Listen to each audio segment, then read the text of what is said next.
Arahato Samma Sambuddhassa Buddhang Dhammang Sanghang Namasami. Okay, here we go. Greetings from Newberry Buddhist Monastery. For those who are overseas, we are located in Victoria, Australia. And today's event is actually the result of the curiosity of somebody from the citizens group.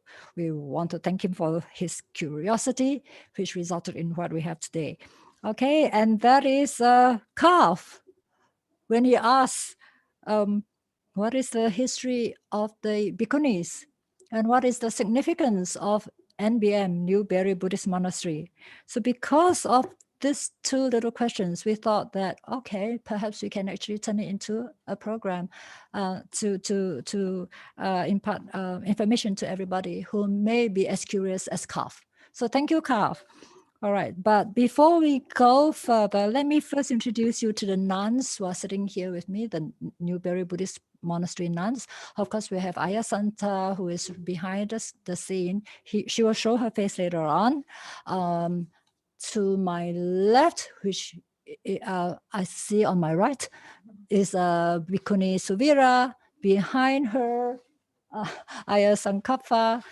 And I have Ayya Sela, and Ayya Sunyata. Okay, and of course I'm Upekkha. And of course, we have another member who is staying with us, someone who is actually one of the very important persons who helped to revive the Bhikkhuni lineage in Sri Lanka. And of course, you will soon get to meet Ranjini de Silva, who is also doing a presentation here. So tonight's presentation is actually the joint efforts of the nuns here, right? And then, of course, we have a job for each and every one of the nuns here. Sunyata will be doing the chanting at the end of the program. So without further ado, please let me hand you over to Calf, the representative for Citizen. Calf, all yours. Thank you, Ayya Upekkha. So welcome everyone to this event. And yeah, we're really fortunate to have you all here. So as Ayya Upekkha mentioned, this event is a collaborative event between CITYZEN, which is the young adults group of the BSV, and also BSV and Newberry Monastery.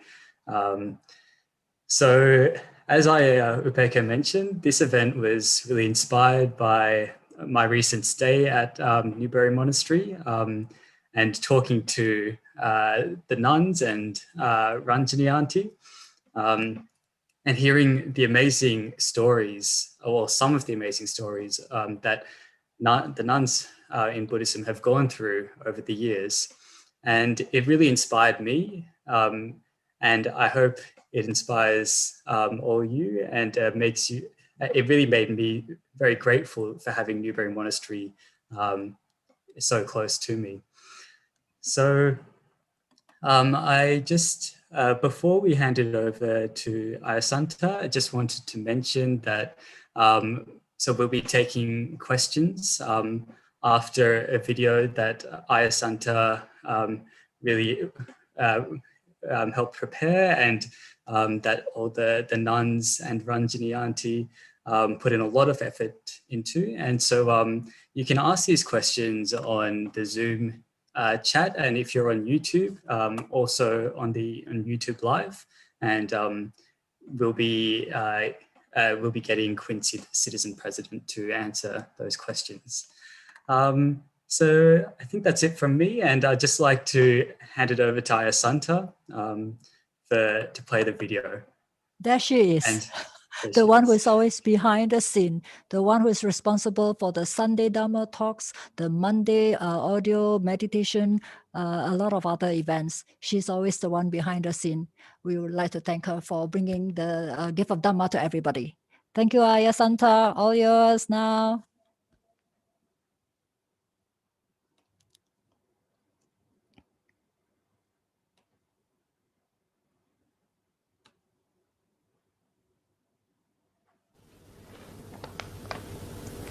Hi, it's Ayya Suvira here, and today I'll be talking about the life of Mahapajapati Gotami and the formation of the Bhikkhuni Order.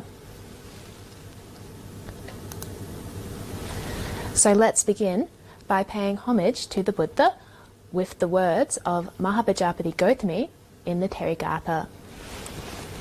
Homage to the Buddha, the hero, supreme among all beings, who made me, as well as many others, find release from dukkha. To be honest, when they gave me this topic, I was feeling a little bit nervous. Obviously, the formation of the Buddhist nuns order is a very inspiring topic, one that's very important to us as Bhikkhunis. But the reason, why I was feeling a little bit nervous about this is because there is a little bit of ambiguity in the texts which relate to the foundation of the nuns order, particularly in relation to Mahapajapati Gotami's going forth story as found in the Anguttara Nikaya and in the Culavagga. So I was thinking, how do we find a way to actually deal with this ambiguity and to create an integrated narrative of Mahapajapati Gotami's life that can be inspiring and actually make sense to people.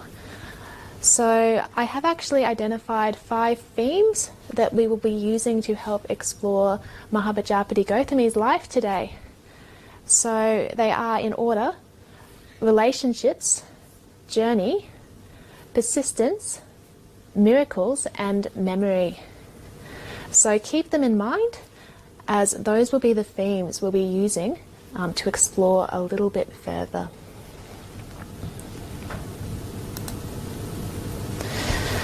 So when I think of Mahapajapati Gotami, the first thing that comes to mind is really her relationships, because Mahapajapati Gotami was the Lord Buddha's foster mother. She was also the sister of the Buddha's biological mother, who was Queen Mahamaya. So both Queen Mahamaya and Mahapajapati Gotami were Kolian princesses. So they came from what would now be modern-day Nepal. And what happened after Queen Mahamaya passed away after the Buddha's birth, Mahapajapati Gotami had a son at around the same time, Nanda. So she actually agreed to become the Buddha's foster mother.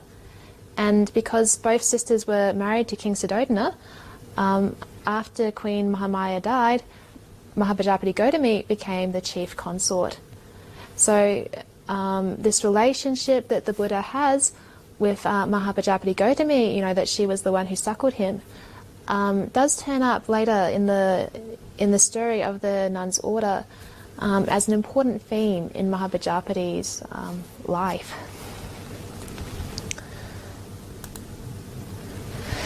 So the second theme I wanted to look at in terms of, how can we understand Mahapajapati Gotami and the formation of the Bhikkhuni Order in a coherent way is the theme of journey.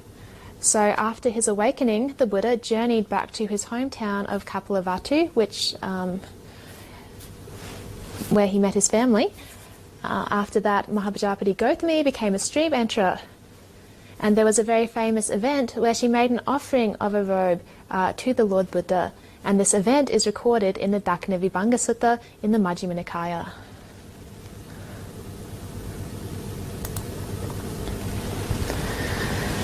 So after the Buddha came to Kapilavatthu, King Suddhodana attained arahantship and passed away. You can see in the image there, there's an image of a dispute that occurred between the Sakyans and the Kolians, which was resolved through the Buddha's preaching, the Buddha himself being half Sakyan and half Kolian. After that, 500 men became monks, and their 500 widows remained, taking Mahapajapati Gotami as their leader. In the 5th year of the Buddha's ministry at Kapilavatthu, Mahapajapati Gotami and the 500 Sakyan women shaved their heads and donned ochre robes to follow the Buddha and request ordination. So this is where this theme of journey is coming in.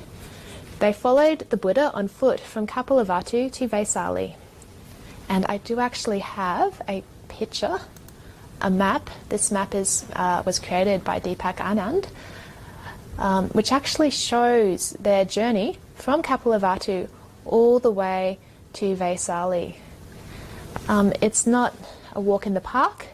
This trek is actually about 320 kilometres long and would take 10 to 15 days on foot. Another thing about this part of the world is that there are also wild animals, such as tigers. So it's not, it's not something to be taken lightly.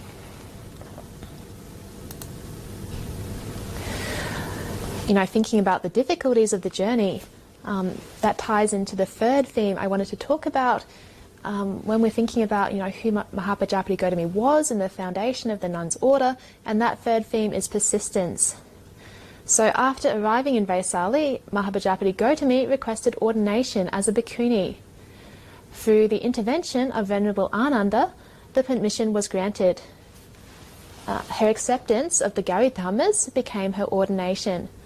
The Garidhammas are this set of 8 rules which legally and socially subordinate the Bhikkhuni Order to the Bhikkhu Order. I mean, it's there in the story, but it's not the main thing I'd like to talk about today. Because what I want to talk about is actually the fact that Mahapajapati Gotami's insistence in requesting ordination, despite the Buddha's initial refusal, has been read negatively in some circles. Which is a bit, that's really interesting that it has been read that way, because, we would have thought that obviously the foundation of the Bhikkhuni Order should be a high point for Buddhism. So, that leads us to wonder what's actually going on with this negativity. So we'll be coming back to that point later. In the texts of other schools, the Lichavi kings offered a nunnery for the newly ordained 500 bhikkhunis at Vaisali. So I have a picture there that shows modern day Vaisali, the Ananda Stupa, maybe somewhere near there. Soon after her ordination, Mahapajapati Gotami attained arahantship. All of the 500 nuns also attained arahantship at the conclusion of the discourse on Nanda's advice. In the texts of other schools, Mahapajapati Gotami plays an active role in the development of the Bhikkhuni Vinaya.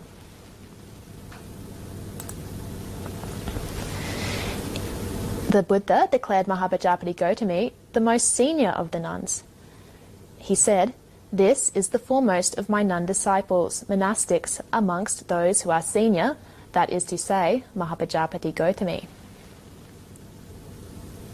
And the image there, that's actually an image from Myanmar of Mahapajapati Gotami and, some Arahant Bhikkhunis.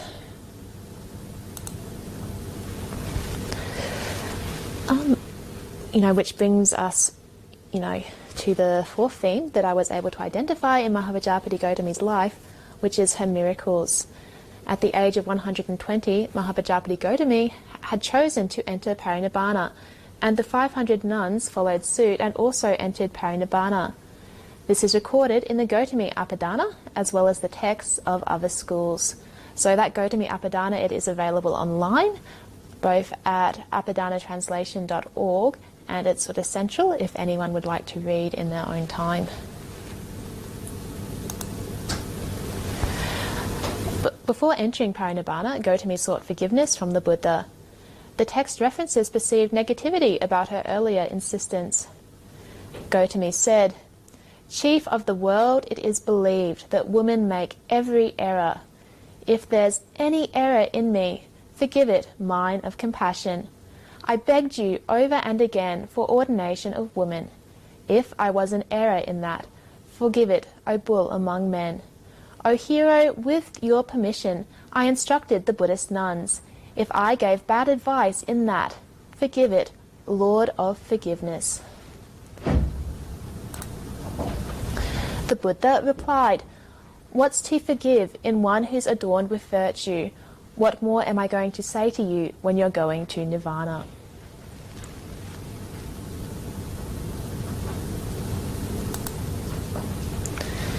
So from the Apadana passage, we can see that Mahapajapati Gotami is without fault. The Buddha, who is the Lord of forgiveness, had only praise for her. This passage should really be reminding us of the Buddha's essential quality, which is his compassion. The Buddha is a mind of compassion. Of course the Buddha forgives Gotami fully. She never did anything wrong. Why did we even have to ask?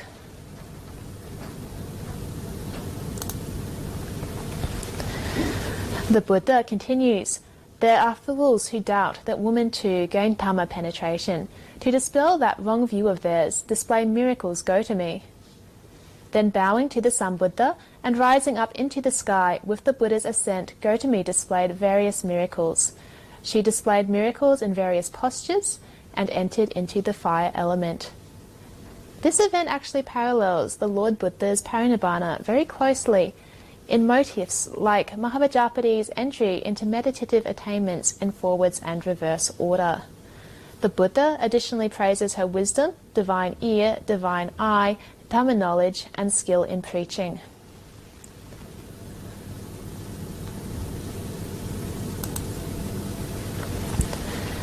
After the parinibbana, the Buddha requested Ananda to assemble the monks to honour Mahapajapati's body. And I'll just read out the verse because I feel it's very inspiring.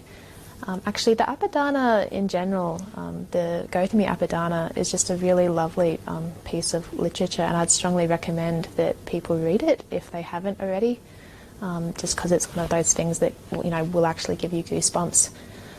Anyway, the verse states, each with faith in the well-gone one and each of the sage's pupils ought now to come that Buddha's son to honour the Buddha's mother. Hearing that, the monks came with speed, even those living far away. After the cremation, only relics remained. Mahapajapati Gotami was an arahant, so she had destroyed the seed of rebirth. So only the relics were left. The Buddha exclaimed, "Oh, it's a marvellous thing, my mother who's reached nirvana, leaving only relics behind." At the Buddha's request, Ananda took the relics and placed them in her alms bowl, after which they were given to the Lichavi princes. And I have something interesting on the slide as well, because you can see that that hillock, it's got a few trees. I don't know if you can see, like there's rice paddy, a few local farmers, maybe some type of palm tree. These hillocks or these ancient mounds, this one is near modern Burpur, near Vaishali, but this has actually been identified tentatively as being the site of Mahapajapati's stupa. So none of these have been excavated, but in the region there's signs that would be very encouraging, like for example the presence of ancient pottery shards. So we'll see what the future holds in terms of the excavation of these sites. So how this site was able to be identified was on the basis of one of the Chinese travellers to India, which was the monk Xuanzang, on the basis of his description.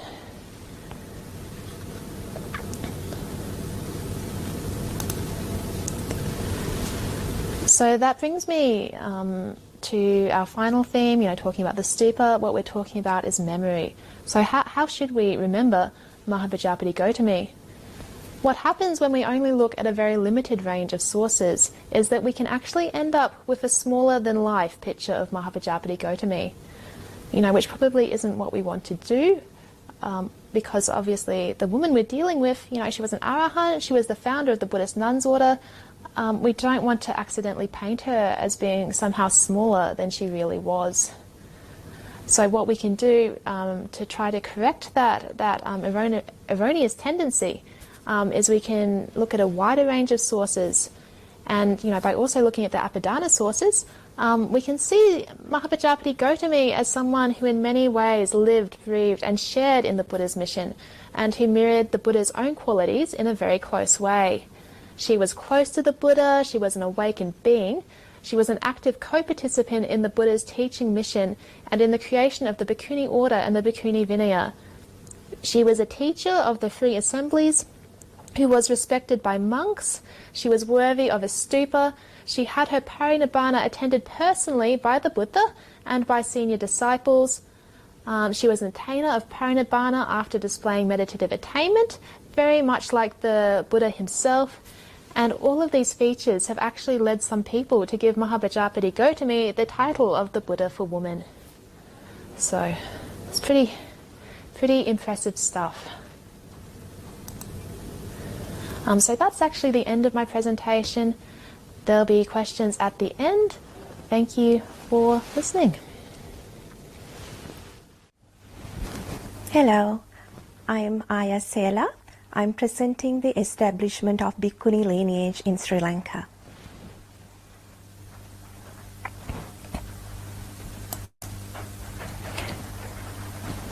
According to many sources, chronicles such as Deepavamsa, Mahavamsa, and early Brahmi inscriptions, by the time of Emperor Ashoka, 3rd century BCE, Buddhism was well established in India. Ashoka sent his son Mahinda Thera to Sri Lanka to teach the Dhamma and establish Bhikkhuni Sangha. Princess Anula, the sister-in-law of the king Devanampiya Tissa of Sri Lanka, with 500 women, met Mahinda Thera. Mahinda Thera established the Bhikkhu Order for men. Thousands of women, including Princess Anula, converted to Buddhism and wished to be ordained into the Bhikkhuni Order. Thera Mahinda advised the king to write to Emperor Asoka and seek the services of his younger sister Theri Sangamitta, who was very learned in Dhamma and Vinaya, to be sent to Sri Lanka to perform the Bhikkhuni ordination.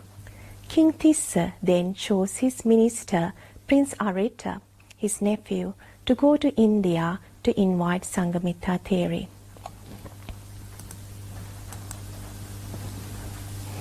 About Sangamitta Theri. Sangamitta was the second child of Asoka and younger sister of Mahinda. She was born in Ujjain, present-day Ujjain, in Madhya Pradesh in India. Her mother Devi was the first wife of Asoka. Sangamitta was married at the age of 14 to Agri Brahmi, the nephew of Emperor Ashoka, who later was ordained as a bhikkhu. She had a son Sumana who became a Samanera and went along with his uncle Mahinda to Sri Lanka. Her teacher was Ayupala Theri. She was ordained at the age of 18 into Theravada Buddhist order by her preceptor Dhammapala Thera. Her brother Mahinda was also ordained at the same time. With her dedicated perseverance to Dhamma, she became an Arahat Theri and resided in Pataliputra, known as Patna. Following this invitation from the King Tissa and also the request made by his son Mahinda, Asoka sent Sangamitta Theri with a retinue of 10 other learned bhikkhunis to accompany her and to give ordination to the Sri Lanka's Princess Anula and other women. Ashoka was initially worried about sending his daughter away, but Sangamitta herself persisted that she would like to go to Sri Lanka. Arahat Bhikkhuni Sangamitta, at the age of 32, travelled to Sri Lanka by sea, carrying a sapling of Bodhi tree in a golden vase.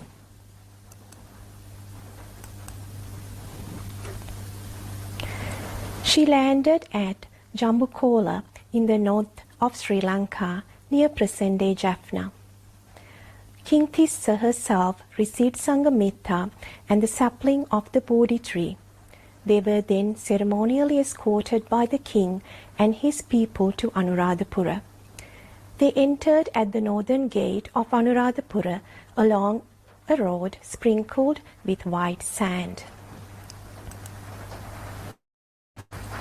The Bodhi sapling was planted in the Mahamemna Grove in Anuradhapura. It is still seen at the same location. The names of the 10 bhikkhunis who accompanied Sangamitta were Uttara, Hema, Pasadapala, Agimitta, Dasika, Peggu, Pabata, Mata, Malla, and Dhammadasiya. Theri Sangamitta resided in a monastery named Upasika Vihara within the city of Anuradhapura and established the Bhikkhuni Order by ordaining Princess Anula and her group of 500 women as Bhikkhunis. Another monastery named Hattalhaka Vihara was built for Theri Sangamitta as she wished to lead a solitary life. The Bhikkhuni Sangha flourished in Sri Lanka. Sangamitta Theri died at the age of 79 during the time of King Uttiya at her residence in Hattalhaka Vihara in Anuradhapura. King Uttiya performed her last rites. The occasion was also marked with observances in her honor throughout Sri Lanka for 1 week. She was cremated at the east of the Thuparama near the Chittasala in front of the Bodhi tree.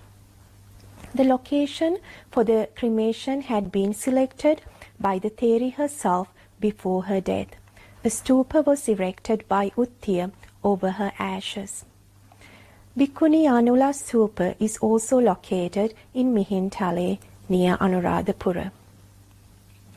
It is clear from the Deepavansa account that soon after its establishment, the Bhikkhuni Sangha spread throughout the island. The order consisted of women of all ages from all levels of society, and at least whose names are mentioned were well versed in the scriptures and imparted their knowledge to others. There was a strong tradition of learning and teaching among the nuns, and their strength was the study and exposition of the Vinaya, or rule of discipline.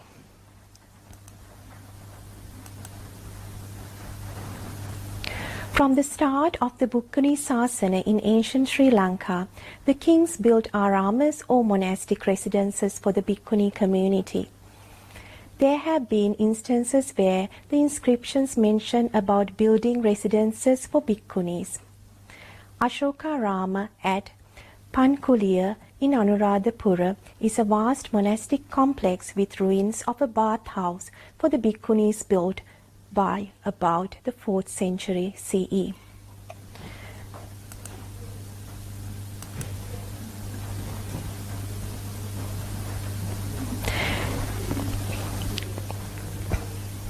The Sri Lankan nuns led delegation to foreign lands to spread the Buddhism and establish the Bhikkhuni Sangha.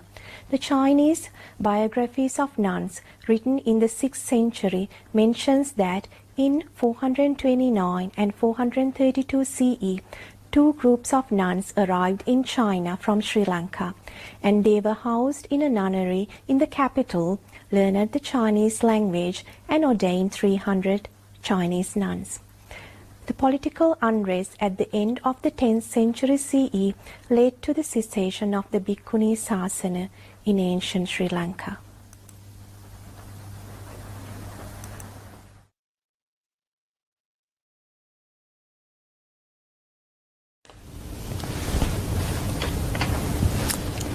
Hello, I'm Venerable Sankappa. I will continue with the spread of the Bhikkhuni lineage to China and northern countries in Asia. After the Bhikkhuni lineage began with Mahapajapati Gotami's ordination by the Buddha himself, Bhikkhuni ordination was spread to Sri Lanka by Mahapajapati Sangamitta in the 3rd century BCE. Sri Lanka was the first country outside India where the Bhikkhuni Sasana was established. This Bhikkhuni lineage, which continued and flourished until 1017 CE, was passed on by the Sri Lankan Bhikkhunis to the Chinese nuns in the 5th century. So how the first Bhikkhuni ordination in China started? Soon after Buddhism arrived in China, a number of Chinese women showed an interest in becoming nuns. However, before the 5th century, Chinese Buddhist nuns could not receive higher ordination because there was no established Bhikkhuni order in China. When the first ordination of women took place in China in the beginning of the 4th century, the ceremony was carried out in the presence of monks only, since non-witnesses were at that time not available in China. The Bhikkhuni Sangha in China began with Bhikkhuni Jingjiang, who resided in Chuling Temple in Luoyang. The 10 main rules were given to her by Venerable Nanagiri, who had come to China circa 313 CE from Kashmir, India. Later, she, together with 3 other women, took their full ordination on a floating platform in Luoyang from Bhikkhu Gunavaman of Kashmir. Let's move to transmission of Bhikkhuni lineage from Sri Lanka. The Bhikkhuni Chuang, which translates into English as Biography of the Nuns, compiled by Bao Chan in 520 CE, and biographies of Bhikkhus Gunavaman and Sankappa, who were in China, give detailed accounts of how the Chinese Bhikkhuni order was established. In 429 CE, 8 nuns on board a ship captained by a merchant named Nandi arrived in China and lived in the Qingfu nunnery in the ancient Sung capital, Nanjing. At that time, the nun Hugo raised a question on whether single Sangha ordination was valid. Due to the presence of the Sri Lankan Bhikkhunis, a request for dual Sangha ordination was made. This was agreed to by Bhikkhu Gunavaman. However, as the number of Sri Lankan Bhikkhunis there were insufficient to form a quorum for higher ordination, Nandi was requested to bring more Bhikkhunis from Sri Lanka. The second group of Bhikkhunis, led by Bhikkhuni Devasara, arrived in China in 433 CE. With the 2 groups of Bhikkhunis, the quorum required for ordination was reached. Together with Bhikkhu Sankappa, who received instruction from Bhikkhu Gunavaman to proceed with the dual ordination before he passed away, a mass dual ordination was conferred to 300 Chinese Bhikkhunis at the Nanjing Temple in 433 CE. Since then, the Bhikkhuni Sangha in China continues to flourish. China Bhikkhuni lineage has continued to the present date. From China, the Bhikkhuni order was transmitted to Korea and Japan. Later, the Bhikkhuni order further spread to other countries such as Taiwan, Hong Kong, Singapore, Malaysia, Indonesia, and Vietnam.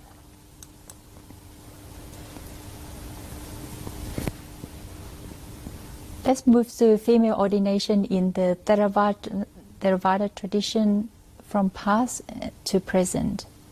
The nuns' ordination lineage in the Theravada tradition was extinguished a long time ago. There were a few attempts at revival of the Bhikkhuni order in different countries, but without success. At the end of the 19th century, there arose a movement of nuns who live according to only 8 or 10 rules and devote their lives to pursuing the Buddhist spiritual life on temple grounds. Let's go through the status of female renunciants in some countries in Asia. We start with Burma.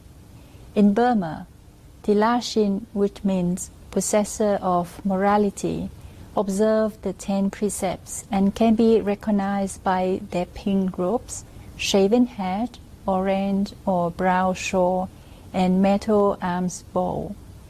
There were attempts to revive the Bhikkhuni order in the 1930s, 1950s, and 1970s.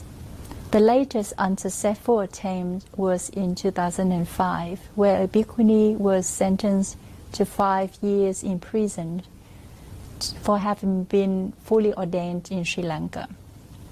After her story was highlighted in international media, she was released before serving the full sentence. Fearing repercussions, she left Burma and has not returned. Following her traumatic experience, she disrobed in 2008. Tilashin is the only option for women who wish to renounce in Burma. Next, we move to Cambodia. In Cambodia, Donjis observe 10 rules. They shave their heads, dress in white robes, and often live on temple grounds. They are nonetheless considered like women and not true nuns. There are few countries which have established Bhikkhuni Sangha. In Sri Lanka, the Bhikkhuni Order flourished through the centuries until around 1017. There is no mention of any effort to revive the Bhikkhuni Order. In the early 20th century, 10 precept mothers, Dasa Sumatas, was established, and Ayya Kusuma is the first Bhikkhuni in Sri Lanka after a lapse of nearly 1,000 years. In Thailand,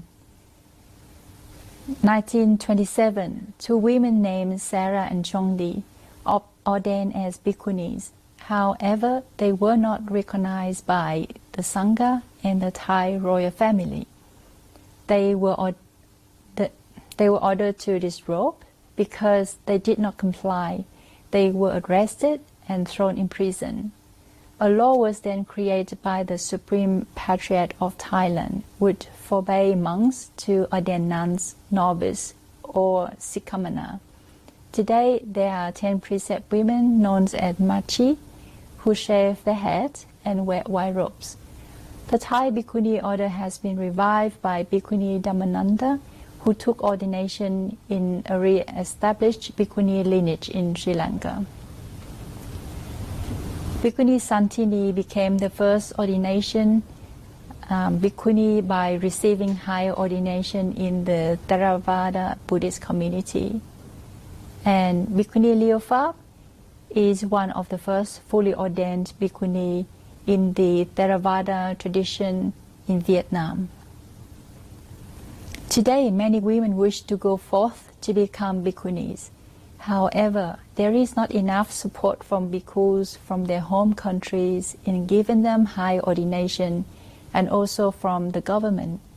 Even when they successfully become a bhikkhuni in their own country or overseas, there is little recognition of their status, and they are not given equal opportunities as bhikkhus, especially for training, education, and welfare. Despite all these difficulties and challenges, there are still many women who take the courageous step to fulfill their aspiration to walk this path. Now let us go back in time with Ranjini de Silva, who will share with you how the Bhikkhuni Order was revived. Thank you.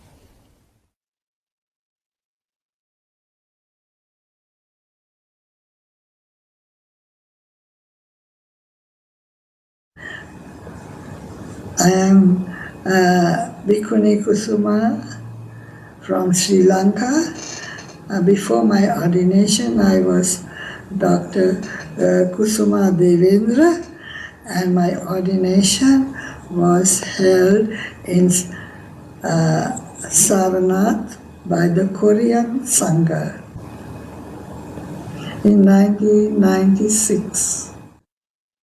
I get a frantic call from Sri Lanka from Venerable Vipulasara. He told me, I am under fire, all the monks are attacking, this cannot be done. I am going to cancel this ordination. Nobody is supporting me. Then he told me, then I was doing the research.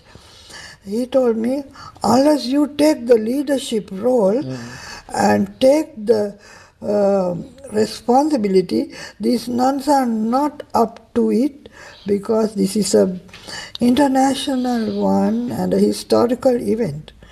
And then he told me over the phone, either you take it and take the leadership and then do it or not. do it, or else I'm going to cancel it. Then by that time, 150 Koreans have already booked their tickets to come to India, so much with to the robes. Sarnath for the ordination. And Venerable Vipulasara is trying to back out. I said, Venerable Sir, if you cancel this, there will never be another ordination. Even at the risk of my life, I will join this. If you ask me, please don't cancel it. Yes. Then he put down the receiver. Yes. And that was how I was involved into this Bhikkhuni ordination. So I was invited by Venerable Vipulasara that there's no way that take the leadership. There was a question of whether, because it is no enviable position for me, because I am under attack from all sides. I said, I have lived enough. Then I was nearly 69 years. I said, whether it is at the risk of my life, anybody will kill me, that's okay. So that is how I became the first Bhikkhuni. There was no one to take it. Yeah, because we selected the 10 and she was the most qualified person. So they said according to the age, we can make her the leader and send the first as the first Bhikkhuni. Because of that, the second ordination was possible in Buddha Gaya.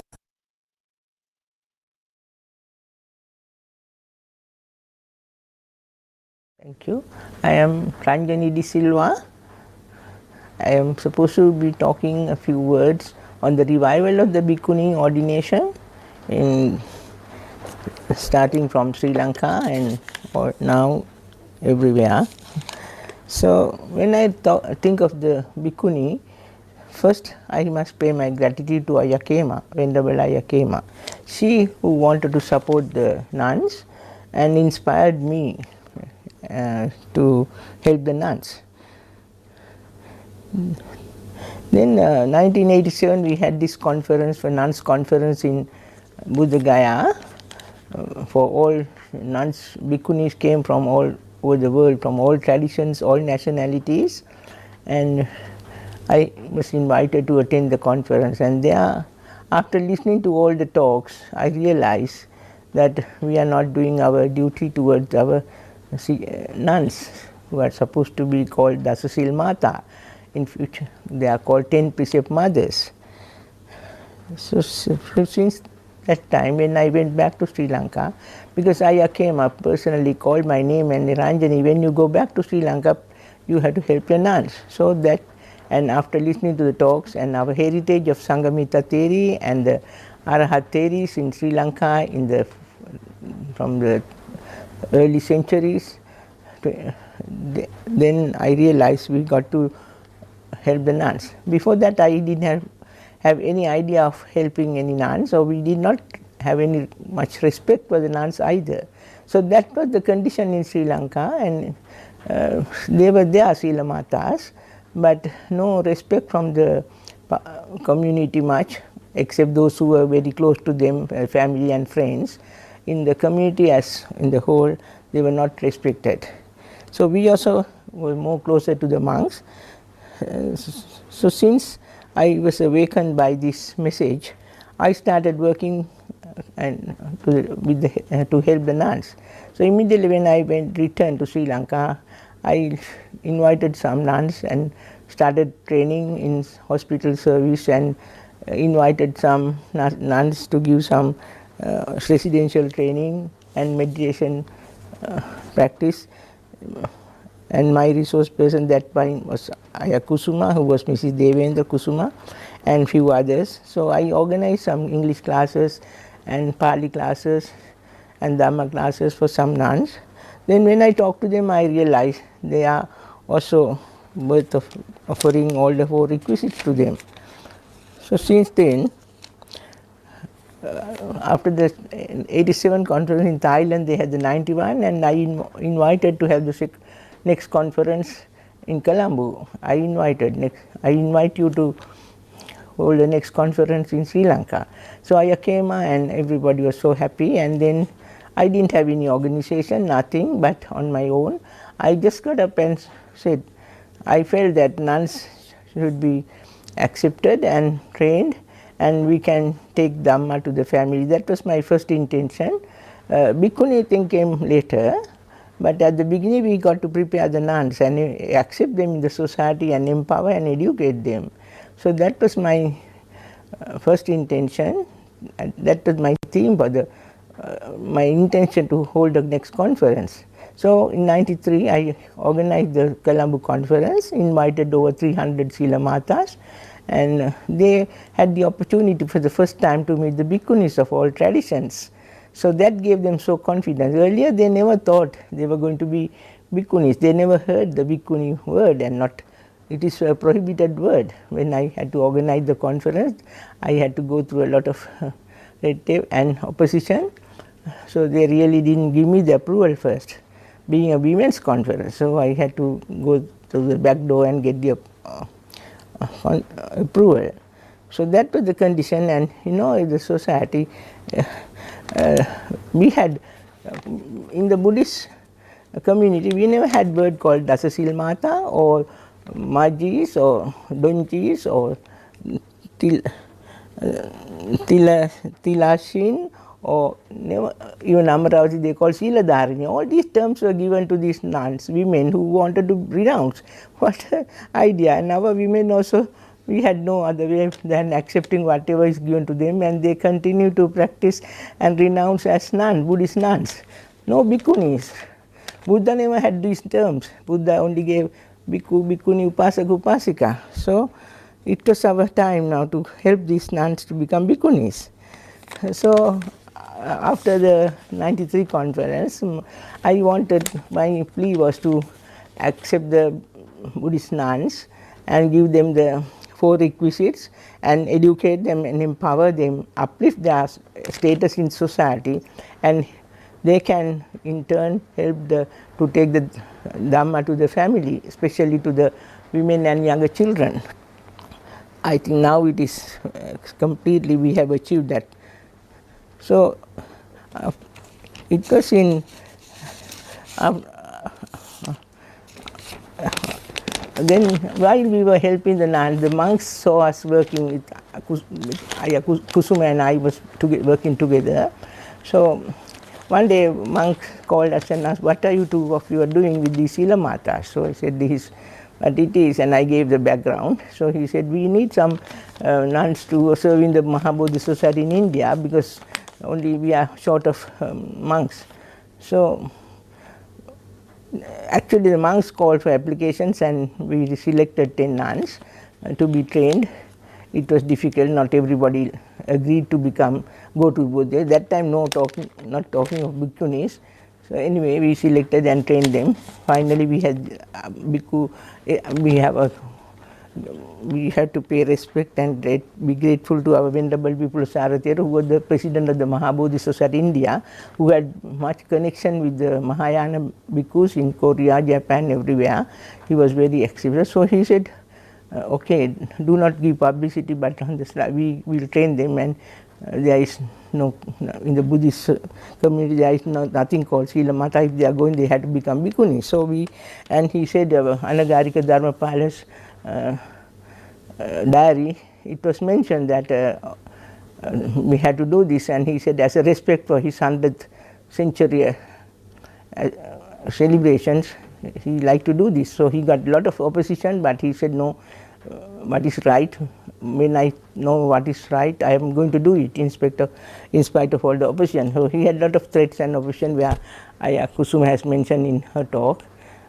She nearly withdrew, and then I remember when the Bhikkhu was in Japan that time, and he gave me a call. I was in Sri Lanka, Kusuma in Korea, he in Japan. So 3 of us were really coordinating this event. He said, but this Kusuma is trying to withdraw. I said, no, nothing going to happen like that. I have already organized, all the 10 nuns are ready, and I have organized Samaneri ordination of Kusuma when she returned at California. I have informed the family, friends, the permission of the monk, everything. So it's going to continue. So that was the end of it, and we had it. So 96 it was with the Korean Sangha. We had this in Saranath. So everybody criticized, saying that it is Mahayana. The word Mahayana is for the Sri Lankans or the Theravada. They think we are going to bring their Sasana down, or it's a degradation of Sasana, against the Vinaya, everything. So we had a lot of threats. In fact, for me they were saying, Madam, you are doing all this against the Vinaya and Dhamma. I said, yes, you have been saying these things for the last 1,000 years. So, and you scared the women, and this time we are not going to scare, we are going ahead with this. I said, if it is,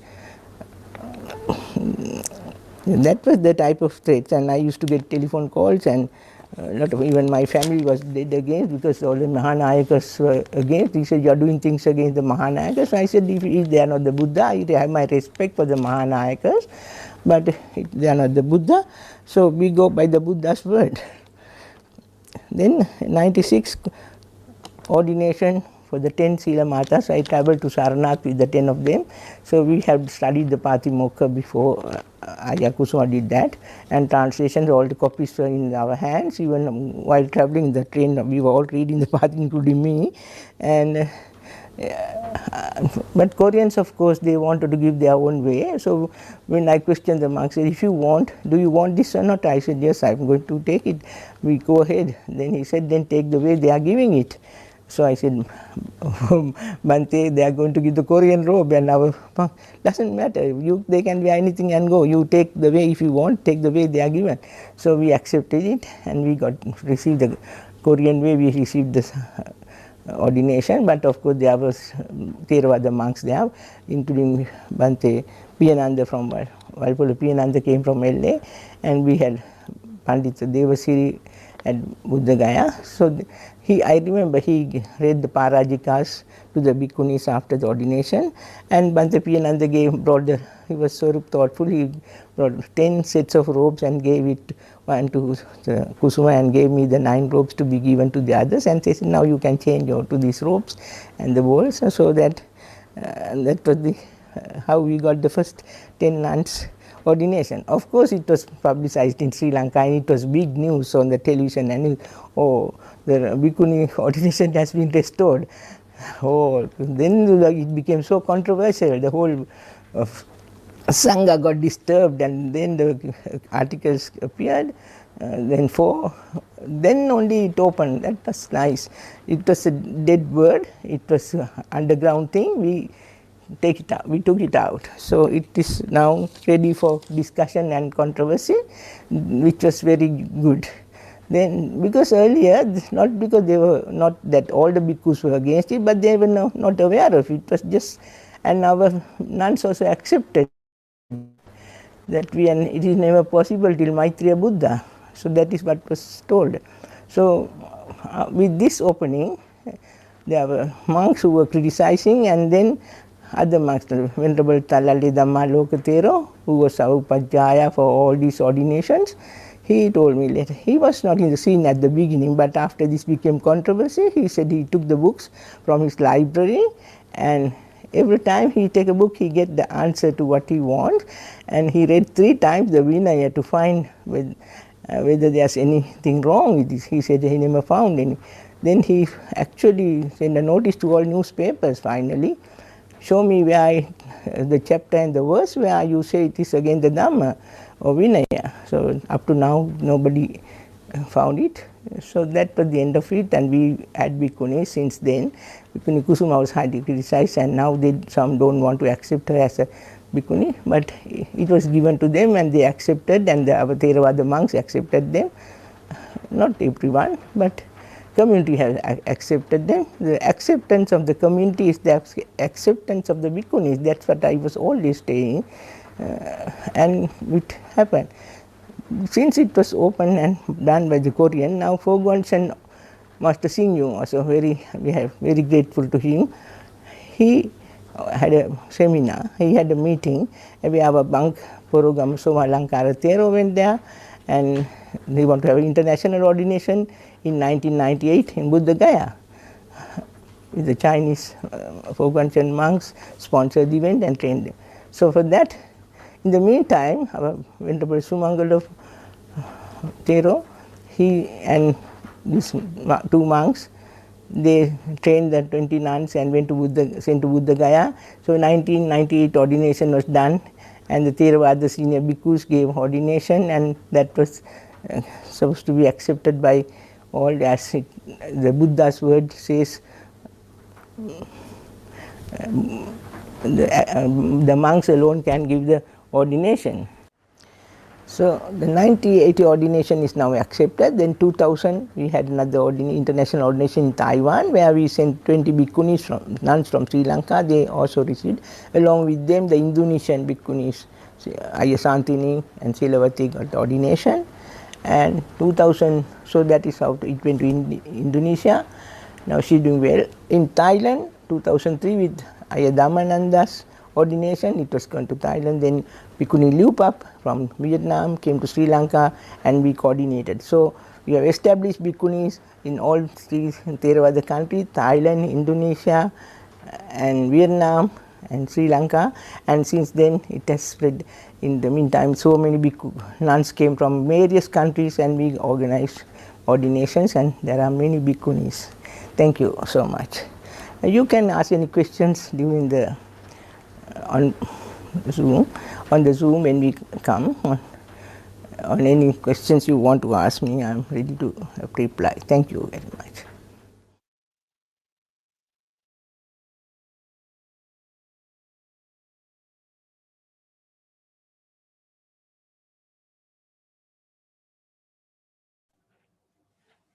Okay, I really wish to thank the Venerables for that wonderful presentation, and also to Auntie Ranjini for her experience, her direct experience with the revival of the Bhikkhuni lineage in Sri Lanka. Now, I noticed that this was not mentioned by anyone about Bhikkhunis who were ordained in the United States, and there are now Bhikkhunis in the European countries and also in Canada. So the next topic that we are going to talk on is the first Bhikkhuni ordination in Australia. Now, I probably am not the best person to talk about it. Maybe Ayya Hasapana and the Dhammasara nuns may be able to produce a sequel to tonight's presentation. Who knows, it may happen. But briefly, because of the factor of time, I'll just mention something which I found from Bhante Sujato's blog, because Bhante Sujato was very playing a very what I call instrumental role to get the ordination of the Bhikkhunis going on in Australia in 2009. I remember I went to Santi in 2009, the early part of 2009, and I was actually helping Venerable Seri, who was there doing some research, and we were researching into the Vinaya, the Chinese texts of the Tripitaka, with our very limited knowledge of Chinese, trying to find out the legality of Bhikkhuni ordination. And of course, at that time, I was very new to Santi. I was very new to the Theravada tradition. I had no idea what was going on, but I was happily helping along with Venerable Seri and with Bhante Sujato's help. It was only later on that I realized what I was in for. Okay, but it was really a very good experience for me, and that was how it inspired me to help, which I will come to that later on. Now, in 22nd October 2009, okay, that was when it all changed, according to Bhante Sujato. That's when the Sangha of the Bodhiana Monastery and Dhammasara Nuns Monastery, with the support of an international group of Bhikkhunis, performed the first Theravada Bhikkhuni ordination in Australia, and the first Bhikkhuni ordination in the Thai forest tradition anywhere in the world. And according to Bhante Sujato, I only knew it last night when I found all this information. From around 2002 or so, I started, that is from Bhante Sujato. Bhante Sujato started to speak to the monks about the Bhikkhuni ordination. He did it in person, and he wrote letters raising it as an issue that needed addressing. Right, but not much was actually done during that time. He said that I kept talking, writing, and researching. I focused on 3 issues right, about the setting up of a nuns community. So it was in 2006 that Ajahn Brahm told him that Ajahn was now fully convinced that Bhikkhuni ordination was the way to go. Right. So during the Vasa of 2009, Ajahn Brahm and Ajahn Bayama had a series of discussions where they decided that they wanted to go ahead with Bhikkhuni ordination. They felt that their communities were ready and did not want to have to deal with the kinds of organized opposition that would inevitably follow an announcement of the date.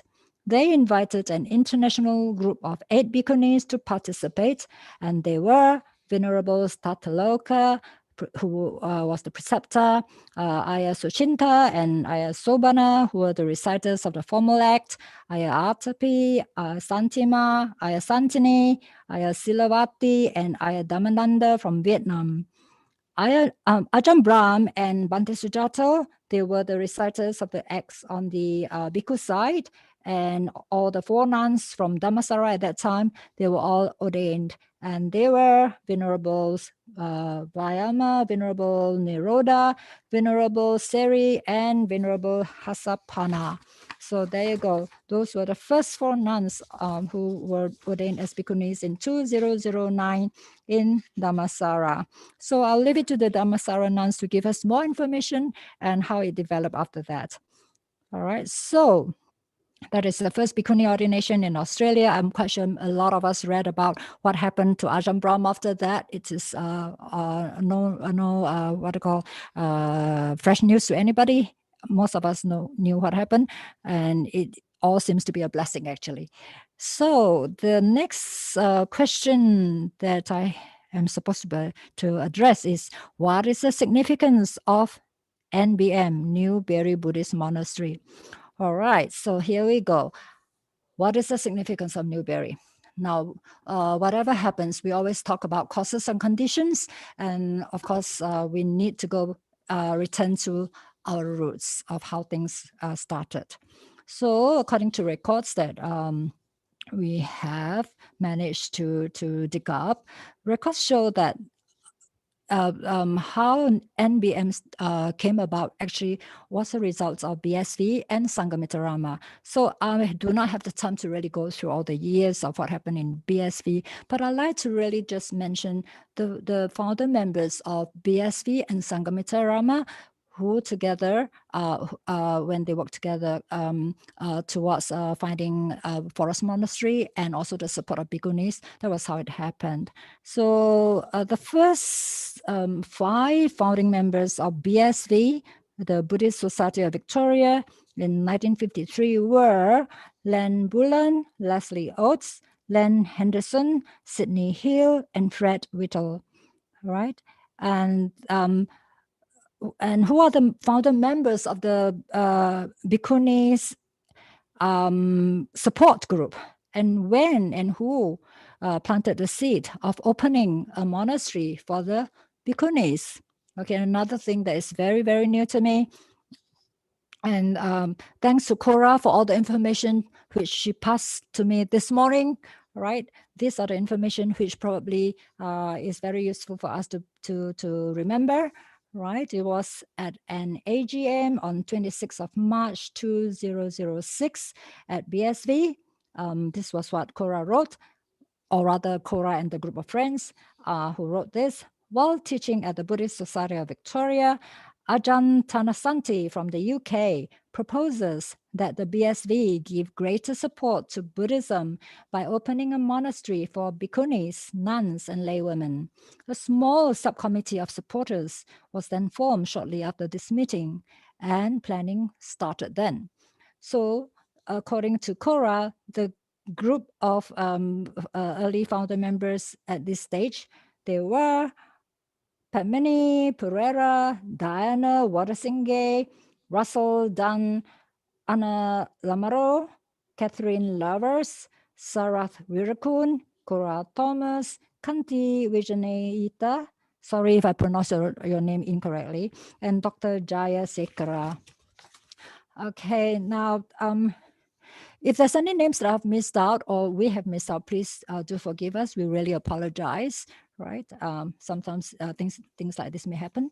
Now, and also for record and reference, Kora has mentioned that the nuns who first stayed at the first Sangamitarama Nuns Monastery, right, at number 40, Chesterfield Drive, Bentley East, there was a house offered by Dr. Jaya.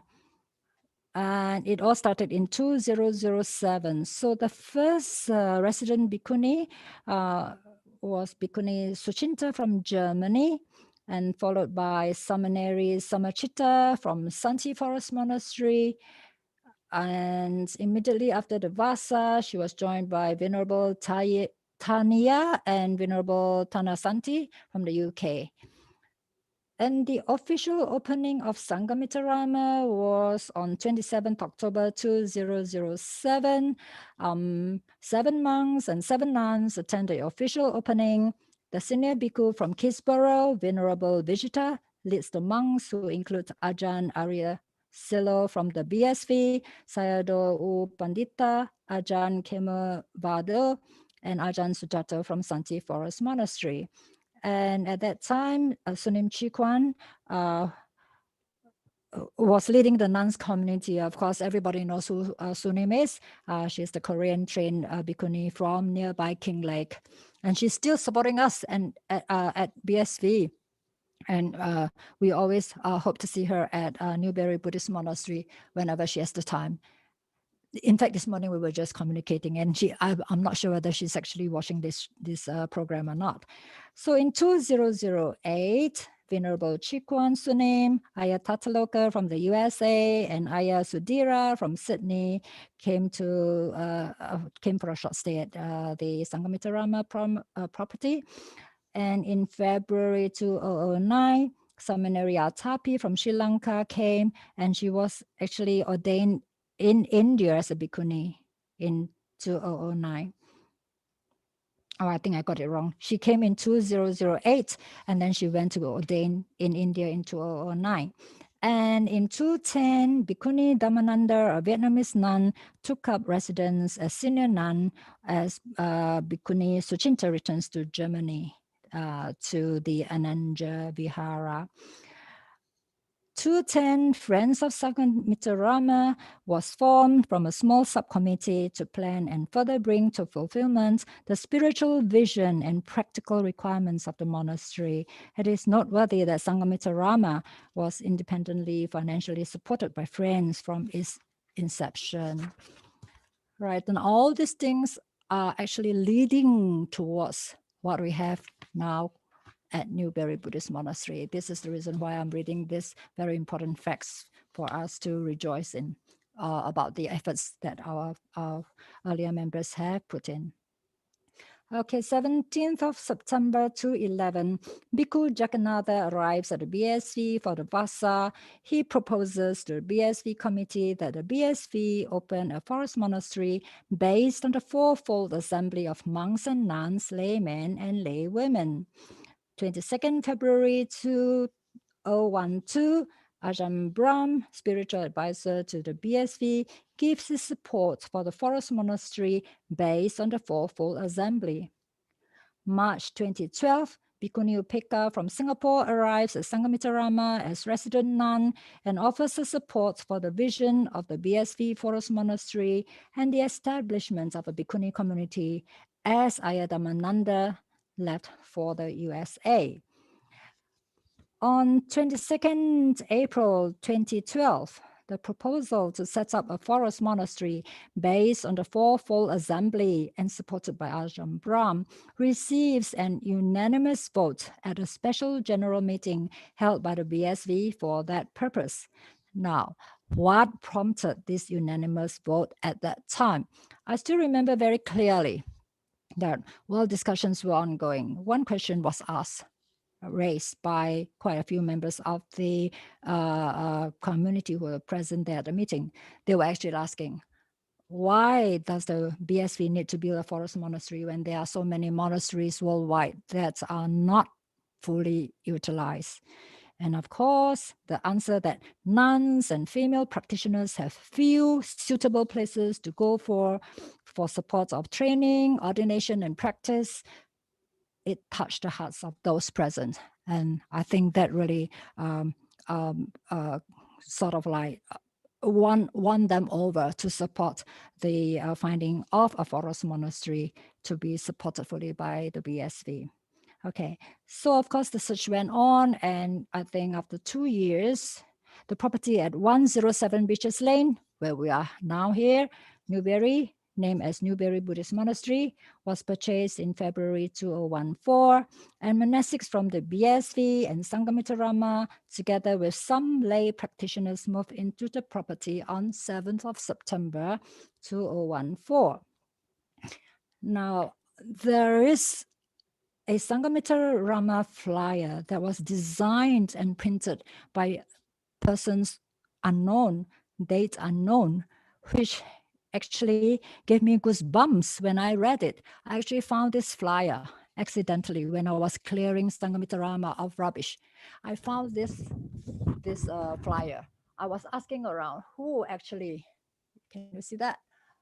Who actually printed it? No one was able to give me an answer. Maybe tonight somebody may recognize it. I'm not too sure. Yeah. This is the one. I'm going to read you the vision of this group of people.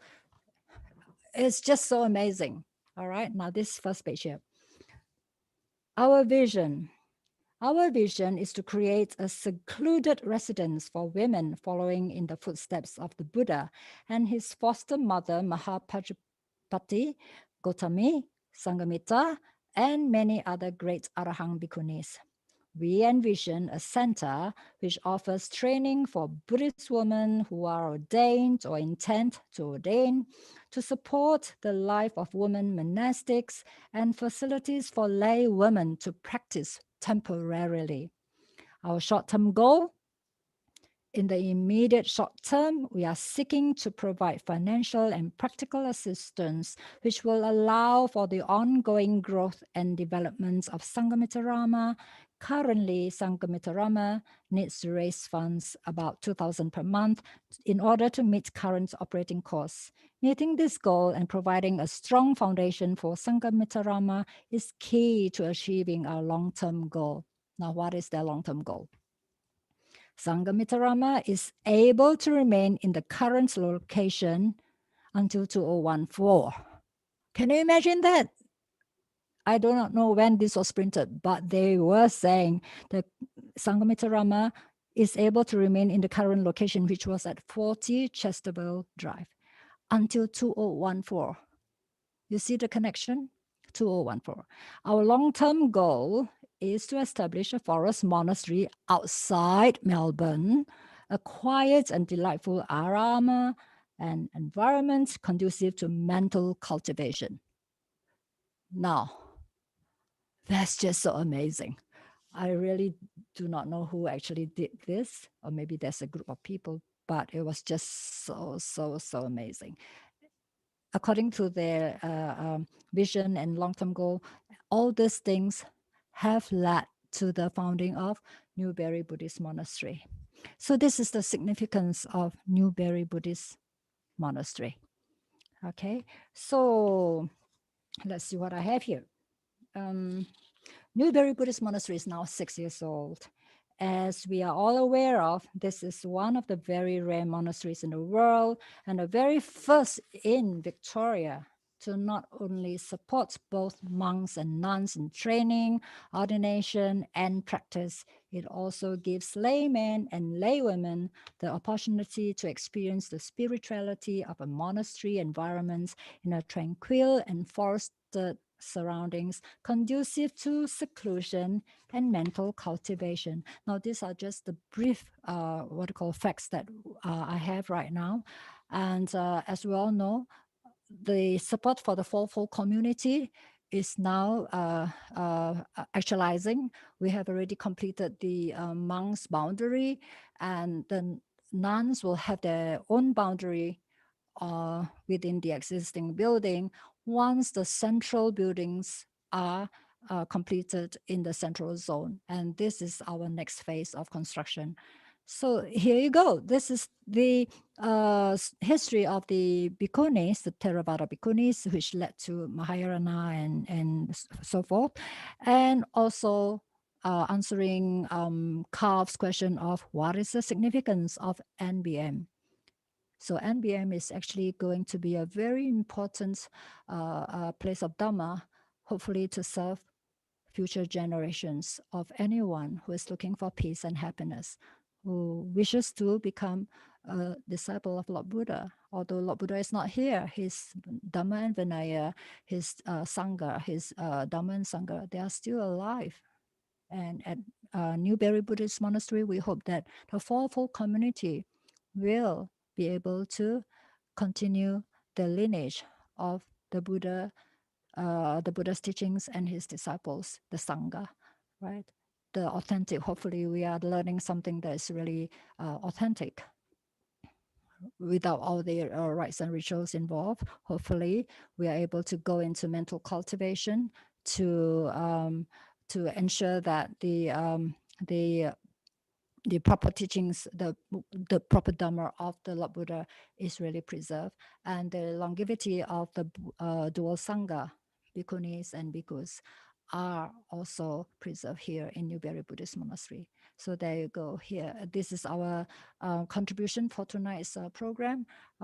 We hope that we have been able to at least give some kind of information which you may not have known before. But right now, if there's any questions, you are most welcome to ask the questions. Oh no, before I do that, I have to give you back to Quincy from Citizen. I'm sorry, Quincy, I took over your role. Okay, Quincy, all yours now. Thank you so much. Hello. Hi, Ayya. Thank you so much. Yeah. Sorry. It's all right. It's all right. So, thank you, Ayya, Ayya Upekkha, Ayya Santa, Ayya Suvira, Ayya Sela, Ayya Sankappa, and Ranjani for sharing your stories. Now, we'll be proceeding with the Q&A session. And yeah, for this session, please type in your questions into the Zoom chat box, or for those in YouTube, to type in your questions in the comment section. Question from Aisha. Aisha, would you like to personally ask the question? Sure, I could just read it. Hello, everyone. So my question is, this journey seems to have been a really long one. What are some of the supports that you think the community can offer to facilitate the continued growth of the nuns order in Theravada Buddhism? Should I read that again?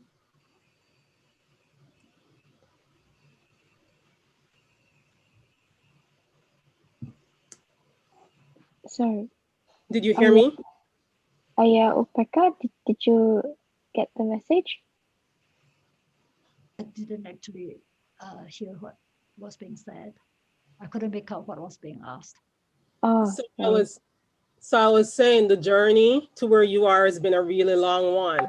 What are some of the supports that you think our community, so the community outside of the nunnery, can offer to actually facilitate the continued growth of nuns in Theravada Buddhism? Okay, right. Thank you. So what are the other support that may be helpful for our continued sustenance for the lineage to continue?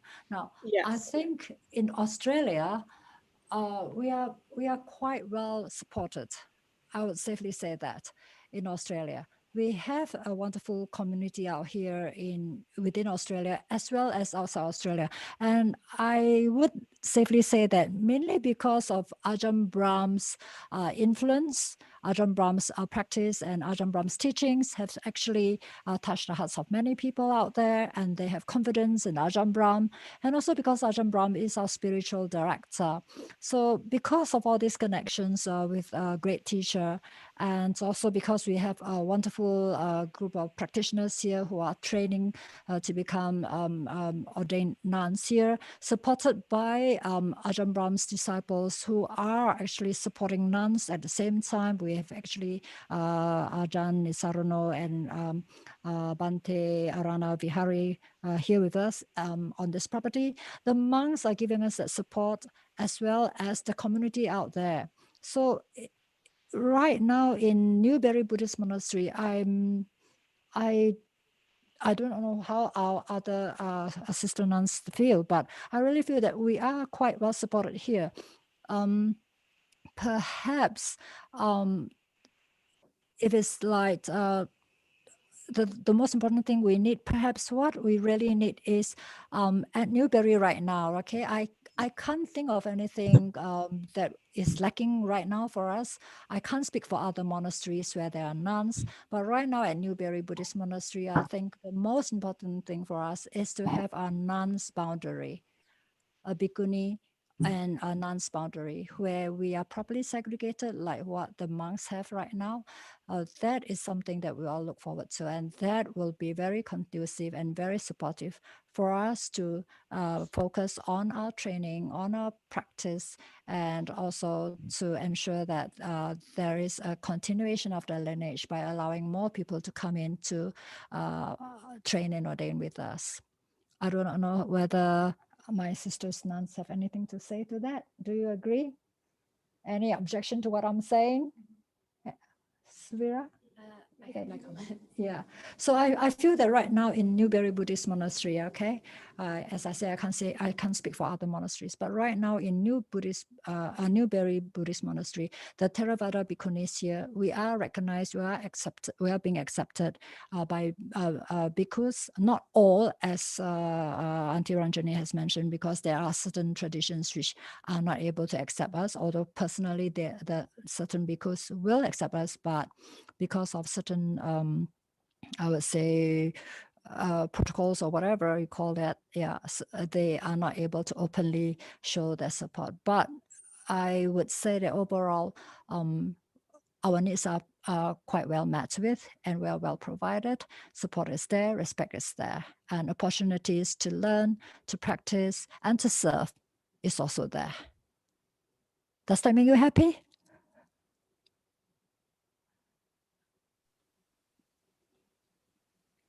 Can't hear anything. Yeah. We can't hear. Vijay? Okay. Did you hear? I hope the answer is Yeah, I was trying to unmute myself, sorry, and then I couldn't. Yes, that was good, thank you. I had a follow-up question. What about the nuns in Sri Lanka? Are there any partnerships that you're facilitating, and how can we support them if you are? We are trying our best to help Auntie Ranjini to help support the nuns right now, especially during these times of COVID-19. Perhaps I should present this question to Auntie Ranjini to answer it. Ranjini, are you there?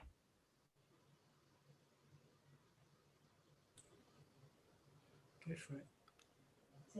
Come closer. I had to come on this. You're going. Yeah, you have to put me on the screen. Ranjini, you're on. Yeah, yes. Yes, Sri Lankan nuns are well supported normally, but these days, due to COVID and natural disasters like floods and elephants also ruining their crops and a lot of things happening in outstations. But nuns normally are well supported by the community, even though the government has not fully given recognition. So they are well all right. At the moment, there are some in really deserving some help. So I'm really organizing something to help them immediately. They are well recognized and community really accept them. Okay, when you're finished with your organization, is there any way that you can share that information with the rest of the community so we can support in whatever ways we can? Excuse me, but What is the question? Was not very clear to me, the question. She wants information on How to help, how to support. Yeah, at the I can send at the moment. I mean, most of the nunnery, they are you can't directly contact them. They are far away remote areas. So I have a Sakyadita Sri Lanka. So that is the only way I can help. We have a Sakyadita account there. It's incorporated. So that is the only safe way to do. I have given that link to the Sakyadita Australia as well. Anybody who wish to help, so they can give donations to that account. And our Bhikkhuni, head Bhikkhuni at the Sakyadita Center in Sri Lanka, she's in contact with those areas and remote. We have found about maybe about 20 to 25 nunneries around very far away places. They are really in the distress at the moment due to these disasters and COVID, and people have no employment. People themselves are in difficulty, so no dana, and they are due to floods. Their kutis have been damaged, and so much. This is the only best time to help. So I can, if you are interested, yeah, I can give you give you the link. Thank you so much for your kindness. Thank you. If we can put the link in the chat, that would be super helpful. Thank you. Yes, thank you.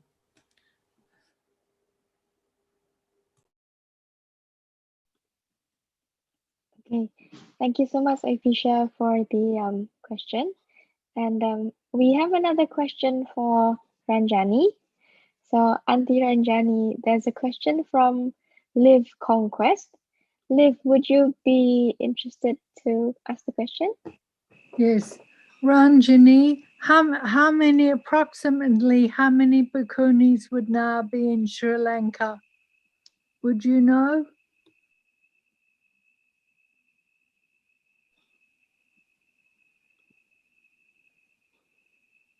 We had yes. Okay, sorry. I think it's over 1,500 Bhikkhunis already in Sri Lanka, because after our last 20, we started the ordination from 98 onwards. 2000, every year we had ordination in 2-3 places, and every year, over 20 years, we have nearly over 1,500. In addition, we have been giving ordination to other nuns from other countries as well. I think that should be, I don't know the exact number, but we have around that number. Yeah. Thank you.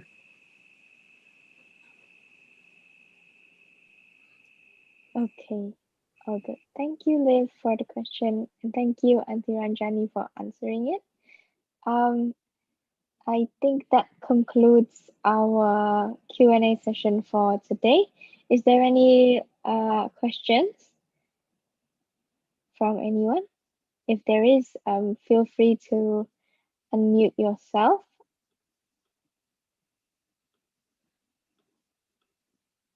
No? Okay, all good then. All right. Well, thank you everyone for attending the event. We finally reached the end of it. I'd like to say thank you again to Ayya Santa, Ayya Upekkha, Ayya Suvira, Ayya Sela, Ayya Sankappa, and Auntie Ranjani for sharing your stories. We've learned so much about the founder of Bhikkhunis Ordinaries and how it spread from South Central Asia to other parts of the world, including Australia.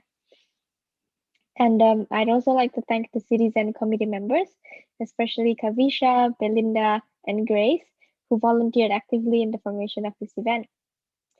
And yeah, so I'd like to make a last announcement before we all go. So CITYZEN is currently looking for new volunteers to join our committee team for this year until the end of 2022. And I'll post the link in the chat box. So yes, in case anyone here is interested to join, or maybe have one or two relatives that might be suitable for this young adults community, please send them this form link and they could join our next committee team. So yeah, More information about it will also be available in our social media accounts in Facebook and Instagram. And in the next 2 weeks, Citizen will be hosting a working bee event at the Newbury Buddhist Monastery. So for those who are interested to join, please keep a lookout for our social media, and we'll post the event details next week. And that's it for today. Thank you once again to everyone who's present here today. I hope today's talk has been fruitful and inspired each and every one of you to learn more about Buddhism and its history. All good. Okay, see you all again at our next event. I'll pass this back to Ayya Santa, Ayya Upekkha. Thank you, Quincy. So, of course, we have to thank the Citizen Group for initiating this program, and also for all the NBM nuns who have done their part in research and contributing towards the presentation tonight, and to all participants for making this program possible. So before we conclude, we'd like to do a dedication of merit chants led by Ayya Sunata. So is there a mic for, can we pass the mic to Ayya Sunappa? There will be the dedication of merits to the Devas, and at the end of it will be dedication of merits to all our departed loved ones. Please do join us in the chanting. Thank you. Let's all chant together. Namo tassa bhagavato arahato samma sambuddhassa.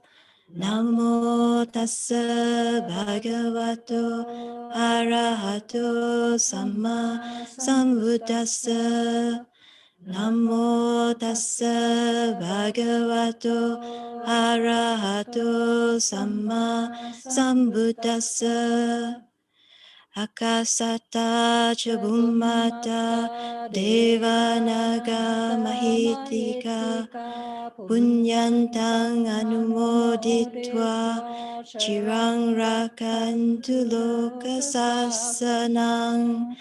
Akasata cha bummata devanaga mahitika punyantang anumoditva chirang rakantu desanang. Akasata cha bummata devanaga mahitika punyantang anumoditva chirang rakantu mang parangti.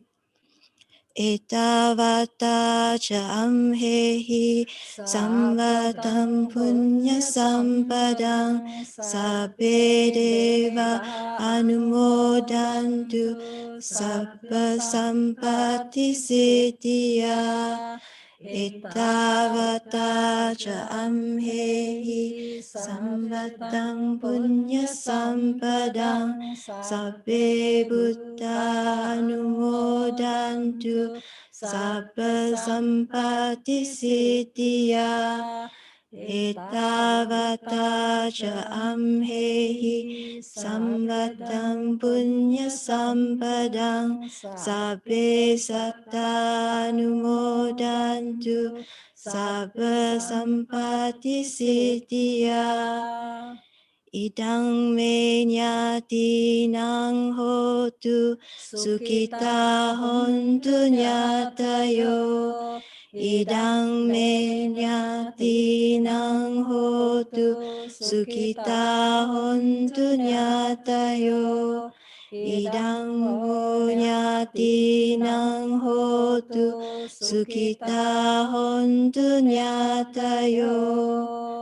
Sadhu, sadhu, sadhu.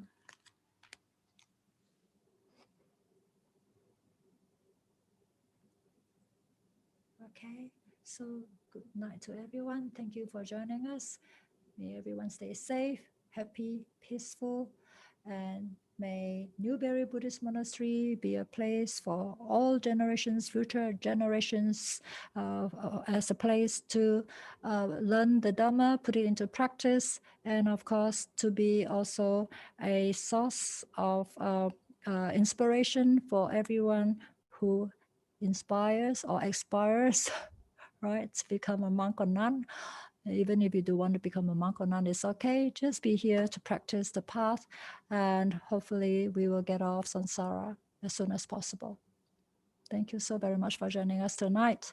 And we'd like to thank all our members of the technology group, those who are behind the scenes. I think Ayya Santa has been requested to acknowledge the efforts of all these people who have been working very hard behind the scenes. Thank you so very much.